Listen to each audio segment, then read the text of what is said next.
Good. Felt like an old friend.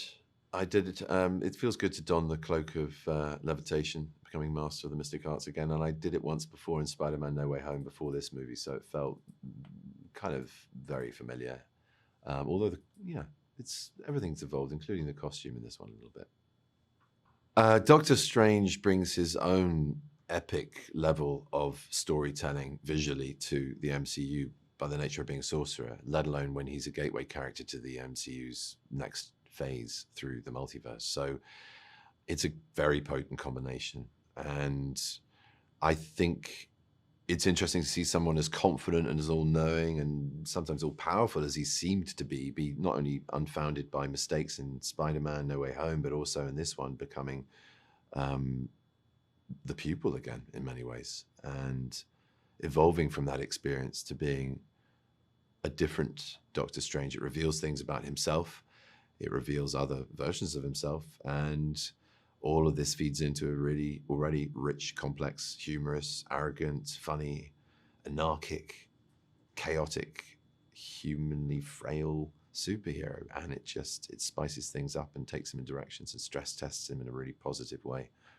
The journey he goes on this film definitely results in him learning that he's better off together than he is alone, stronger together than alone. And I think the arrogance that carried him both as a surgeon and as a sorcerer, of thinking he had to hold the knife, he had to be in control, and that he could control everything, is really undone in this with spectacular effect, as you'll see. Doctor Strange's relationship with America Chavez, without giving away too much, is a very interesting one. And it's one where the power shifts a lot. She may be young, but she's got experience of something that he doesn't, which is the multiverse. And they help each other. It's a pretty simpatico relationship by the end. There's some arrogance on both sides, but they have their clashes, they have their moments, but they definitely, by the end, make a very, very, very, very, very powerful team. Can you describe the tone of the film? That's giving away a lot, but you can edit what the fuck you want. But yeah, okay, bye. Yeah. Can you describe the tone of the film for us? Dark. The tone is dark. The tone is probably the darkest Marvel film to date. I think I can say that with full confidence. It's probably the most frightening as well. And story-wise, I think the most complex and enriching, and one of the most epic as well. But I think the tone is very much that of a Sam Raimi horror and a Sam Raimi action movie, a superhero movie, I should say. You know, he's got very good pedigree in that, let alone in this, but obviously in Spider-Man 2. And I think fans of his, the schlock horror elements, the jump scares, as well as where he likes to take his heroes, will definitely see a lot to enjoy in this film. Sam Raimi brings Sam Raimi to the film. This is a Sam Raimi film. It just happens to have my character and a shit ton of others, and a bit of madness in a multiverse. It was great. From Michael Stuhlbarg, who I had a terrific scene with. God, he's such a fine actor. To Rachel, obviously, reprising Christine Palmer, but also Chiwetel as Mordo, and Benedict Wong as well, obviously. We've been on a few journeys together since the last standalone film, but bringing Mordo and Christine back was great. And Wanda Maximoff. I mean, I had a tiny sort of back-to-back moment in the Battle of All Battles in Endgame, but I think that was squeezed out by many other people's back-to-back moments in the Battle of All Battles in Endgame. However, we are reunited, but pretty much meeting for the first time in this one. So it's cool. I think audiences can expect a whole bunch of impossibilities and craziness, huge, massive scale adventure in the multiverse, which will blow their minds, surprise them, arrest them, scare them, and surprise them again, and then possibly make them laugh and possibly even cry. It's really got something for everybody, I think. People who've followed this epic, biggest, I think, really in our culture, form of long-form entertainment that we have in the Marvel Cinematic Universe's serial films will be really enthralled. Bonkers. This film's bonkers. What's it like now to be part of the Marvel Cinematic Universe, and what excites you the most? What excites me the most about, being part of the MCU is, getting to work with the actors that I, looked up to when I was younger, like Elizabeth Olsen. I mean, she is just beautiful, such a talented actress. And, Benedict Cumberbatch, Benedict Wong. It's pretty crazy that, I get to work alongside some of the best of the best. How's it been being Sorcerer Supreme? Well, it's been 6 years and I finally got the promotion that I deserve. He went from the no-nonsense librarian. Now he's the no-nonsense Sorcerer Supreme with the greater responsibility there. Yeah, so feels good. Yeah, America Chavez can punch and kick portals, star-shaped portals that allow her to travel between universes. And, you know, she's got some trust issues, not gonna lie. And, you know, throughout this movie, we get to see her kind of get through that and, you know, let people in. But we definitely share some things in common, of course. You know, we're both strong and we're resilient. You know, when the world is kind of coming to crush you, we're still going. I mean, Sam Raimi. Sam Raimi. Sam Raimi. Sam Raimi. He was so collaborative and sweet, and you know, I honestly just wanted to like do my best for him. He made me feel like I should always do my best. Yeah, you know? same. Yeah. You know, a legend in his own right in two genres of horror and superhero-dom. Yeah. And here he is helming ours. Is perfectly bespoke, suited for him. Yeah. America's relationship with Wong and Doctor Strange is a little untrusting. You know, she does have trust issues. So at first she's kind of like, I don't know about you guys. You guys are weird. But then towards the end, she kind of slowly lets them in.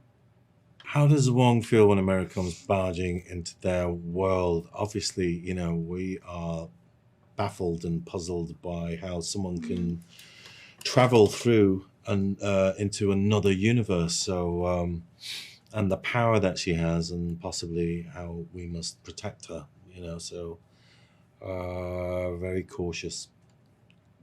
Well, we kind of sort of knew we weren't going to get a rap party, so No. I think we just we took matters into our own hands and Exactly. had basically a rap party every morning. We're Yeah. just like, we're gonna get this party going. yep. And we did. Every morning we would have songs playing and dance parties. Because why not? What can audiences expect when they see this film? I mean, this it's almost like from what we know from WandaVision and No Way Home, it all converges and leads to this fantastical, kaleidoscopic, multiversal, Whoa. wild, Ooh. help me, roller coaster Like I of a think I have any ride. bigger words. I don't know. Crazy. Fasten your seatbelts. Yes. That's it. good. It's good. Spectacular. That's what I said. I stole it. Oh, okay. What'd you say? You said Spectacular. you said What are you having? thrilling. Ooh. I'm bringing a new one. Thrilling. When I first found out that I was going to be in Doctor Strange, I didn't at the time know what capacity. The first time I learned about the script, however, when it was orally pitched to me, I was terrified. It felt like it felt like something I never guessed would happen, and I was excited by the challenge. We find Wanda living in isolation. I think after the experience she's had, the best way for her to grow was being okay to be alone with herself. She's gone through the Marvel universe, having her brother and then having Vision, and now she's on her own.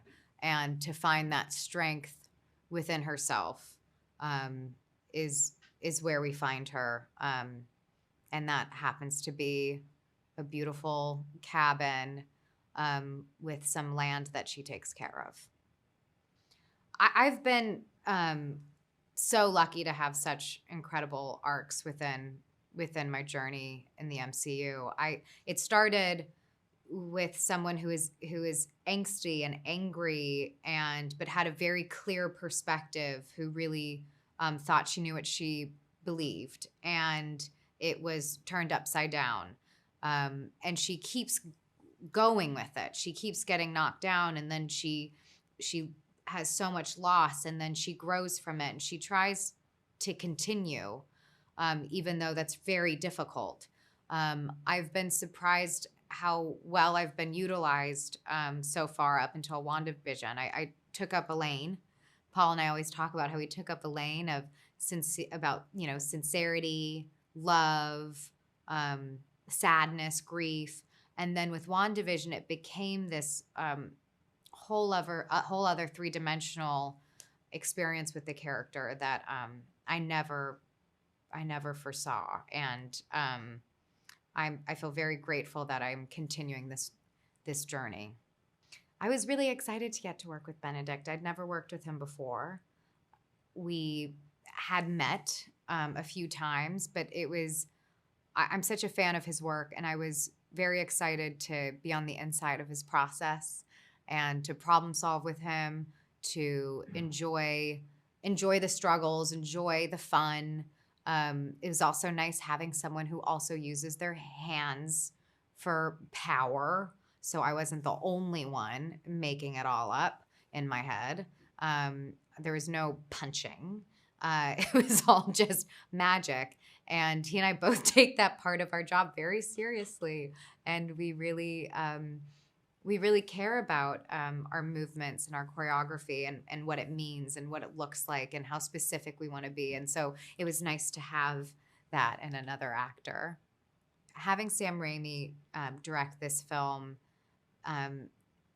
couldn't have been a more perfect match. I think he brought so much of his background and his career to this film with how he uses camera and lenses to manipulate timing, to manipulate his audiences.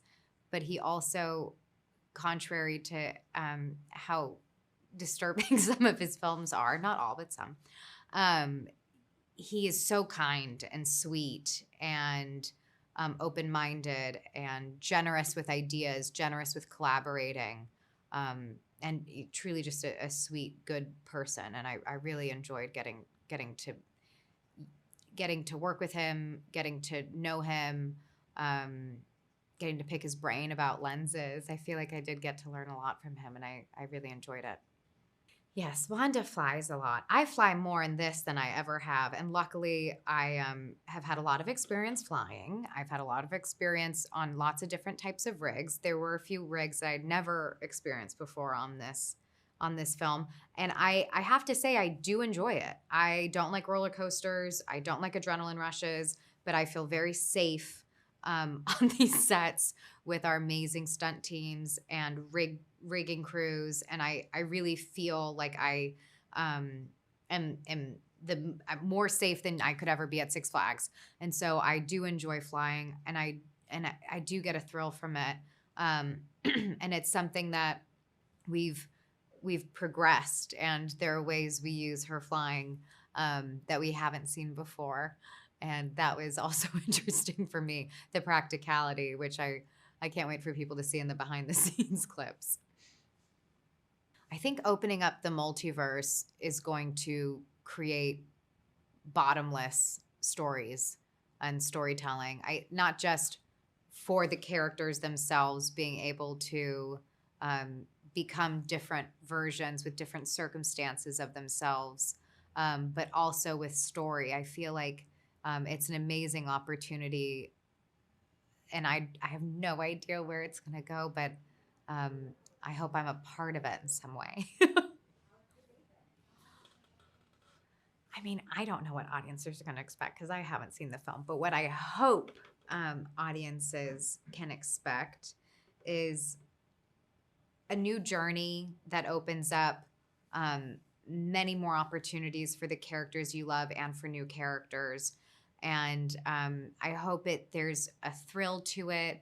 I hope people can enjoy it in the theaters together without spoilers and be surprised by this journey.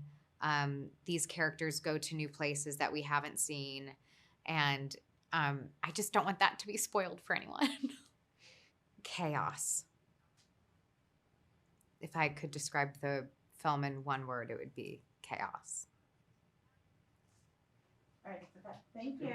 Thank you. What was it like to put the scrubs back on?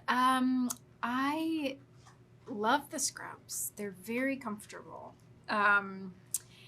It was great to be back as Dr. Palmer. I love the character and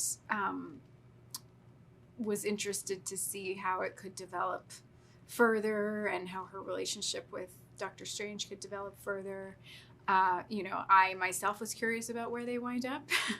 So, it was really nice to come back and have some action to do this time outside of the emergency room. It was exciting.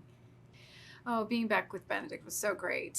I think he's one of the greatest working actors right now.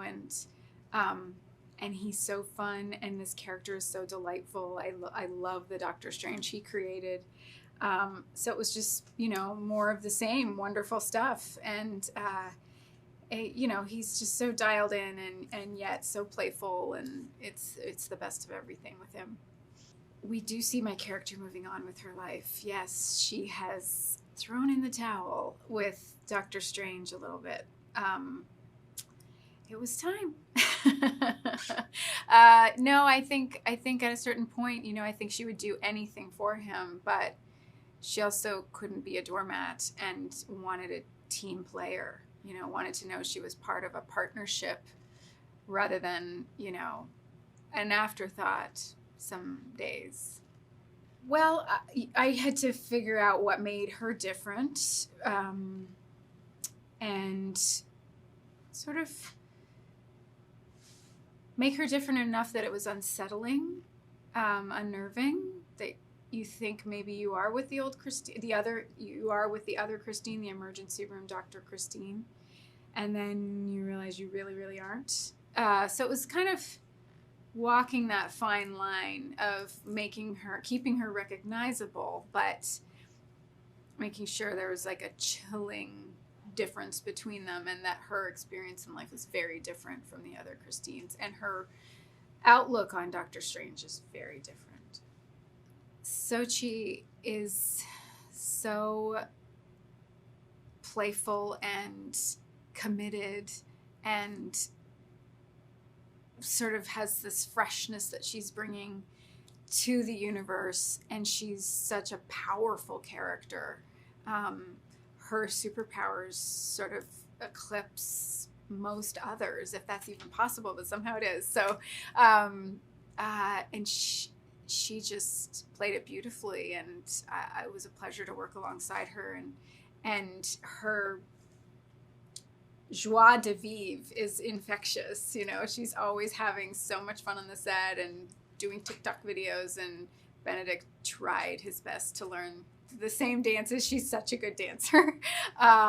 So we just had a lot of fun. Yeah. I love working with Sam Raimi. He's also very playful and very fun on the set. I guess it makes sense, to dream up all that scariness and that horror, and he sort of exercises that on the screen and in his work. And so in life he's actually quite light and fun, and he's so humble, so there's a lot of collaboration. But I just loved that he would bring us into his mind's eye, and his storyboards were always available to us on set. There was no question you couldn't ask him. You have a lot of questions in these kinds of movies, a lot of threads you're trying to keep a hold of, and so he always had the time to. And he's so busy. He's got stuff coming at him from every direction. It's a big job directing a film like this, and he always has time for his actors. So it was great. The sets are phenomenal in this film. They transport you. Which is so important when you are working on green screen a lot, to be able to walk into a room and have a fair amount already set up for you, so you don't just have to rely on your imagination. But they're so rich, and it's so fun just between takes or between scenes to wander around and just look at all the detail and the imagination that's gone into each set. What's it called? The Sanctum. Is it the Sanctum, right? The Sanctum is extraordinary. Just beautiful. I didn't get to spend any time in there on the first one, so to get to go into it here on the second one, I was like, ooh, this is what it's really like in here. Okay. So yeah, it was just made it all that much more fun. I think audiences can expect to be surprised, and they're going to be asked to, turn their brains on. I think, that there's a lot to follow. It's a mind bender of a journey, which I think is what makes it so fun. I think the delight of seeing characters you think take these turns in another universe is just so exciting. The kind of what if playing out in movie version. Yeah, I think it's really fun, and it's dark. It's definitely taking a much spookier, darker turn than the other films have, under Sam's direction. Twisty? Yes, I would say the film is very twisty-turny. Is that one word, or is that a hyphenated word? It's got a lot of sharp turns, a lot of unexpected turns. It goes many different places, none of which I think most people will see coming. How did the MCU lure you back into the director's chair? Well, I came back to direct because I really loved the character of Doctor Strange. I got a call from Kevin Feige at Marvel saying that the original director had fallen out of this film and that they were looking for somebody, and would I come in and meet? And I had taken a lot of time off trying to refresh myself and develop a new vision for things, and I felt hungry and ready to make the movie, so I went ahead and took the meeting, and we were off and running from there. Yes, I always thought that the character of Doctor Strange had a lot of appeal to me. I think because he was a magician whose job it was to protect our world and our universe from magical threats. And as a kid, I was a magician, an amateur magician.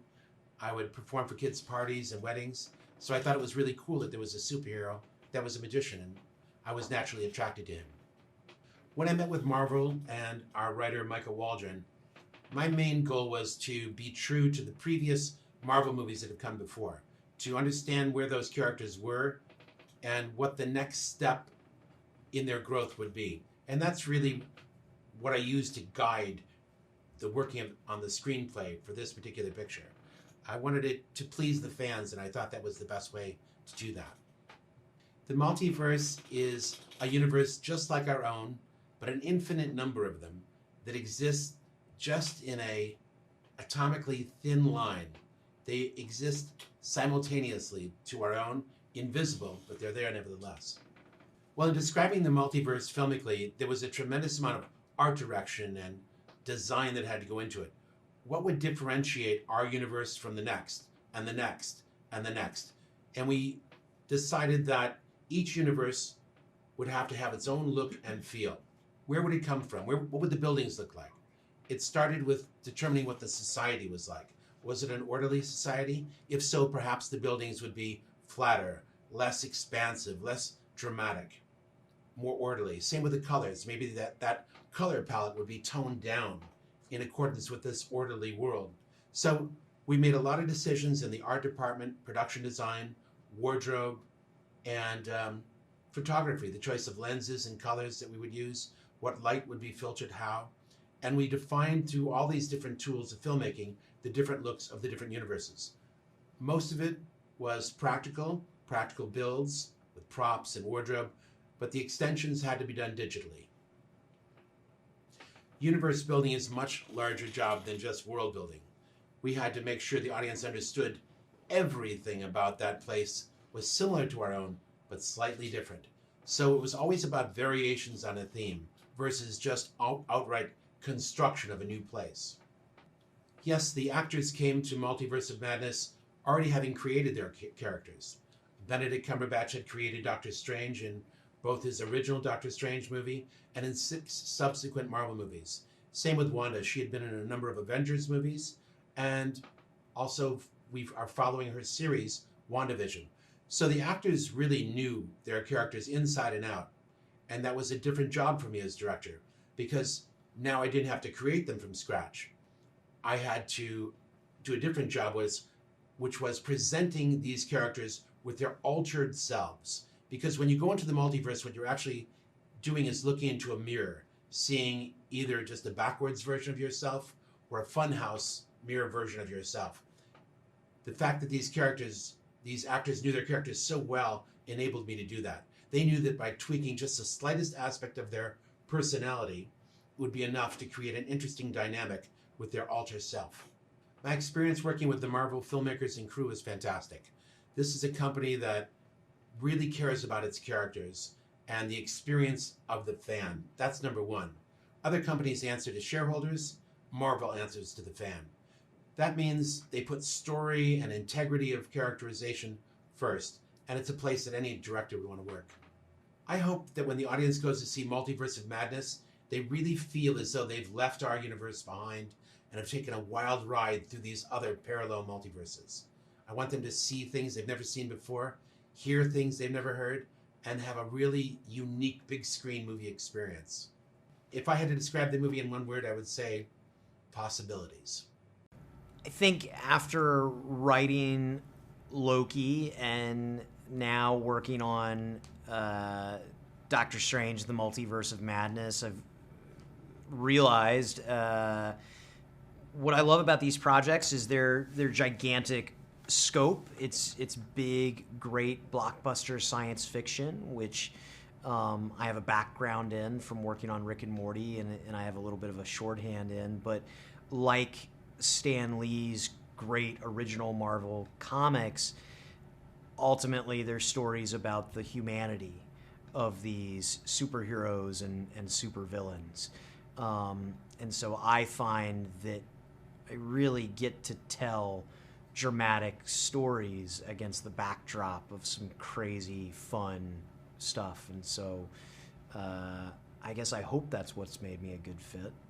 Well, Sam Raimi and I sat down together in February 2020. We both came on at the same time when we were taking over for from the previous writing and directing team. And we, at the time, were trying to hit a kind of imminent production deadline. And there was an initial race to quickly rewrite a version of a script that we had, which seemed impossible. And then halfway through the 3-week process of doing that, the COVID pandemic began. And our production pushed several months into the end of 2020. And so then Sam and I had an opportunity to look at each other and say, okay, what do we want this movie to be? If we had a chance to start over from scratch. And so he and I developed a vision for what our version of Doctor Strange and the Multiverse of Madness could be. And we brought that to Kevin, and he was really excited. And Sam and I worked together in lockstep over the rest of 2020, bringing that to life. It's any big science fiction concept is always tricky because you have to assume that your audience might not know anything about it. Fortunately, the multiverse as a concept has been out there in the world more and more over the last several years. So I think there's a general knowledge of it, but we wanted to make sure that we weren't excluding any of our audience who didn't know anything about the multiverse, and maybe who didn't know anything about Doctor Strange or Wanda. And so we tried to introduce as many points of view as possible in our movie that could represent the eyes of an audience who might not know anything about this crap, and had to learn about it along with our characters. And so, yeah, you're spinning a couple plates at once, but as long as you're keeping the humanity of your characters at the forefront, then even if they get lost in all the sci-fi mumbo jumbo, they're still probably going to have a good time. I was really excited to get to introduce the character of America Chavez to the MCU. She's a fierce, brash character in the comics who is much older than the version of the character that we ultimately rendered and introduced in this movie. And so it really became, for us, in telling the story of a 14-year-old America Chavez, this was her origin story. And you're seeing, in a lot of ways, how is this character going to become the America that maybe people who are fans of the comics know and love. She's still figuring out what her powers are, how to use them, reckoning with the trauma that she's endured because of them. And so we worked hard on that and worked with Xochitl Gomez, the tremendous young actor who plays America, to build that character together. Working with Sam was a dream come true. He's an absolutely delightful guy and such a generous collaborator. Just a master at hearing ideas and synthesizing the best of everybody's input. And he's really unflappable. His endurance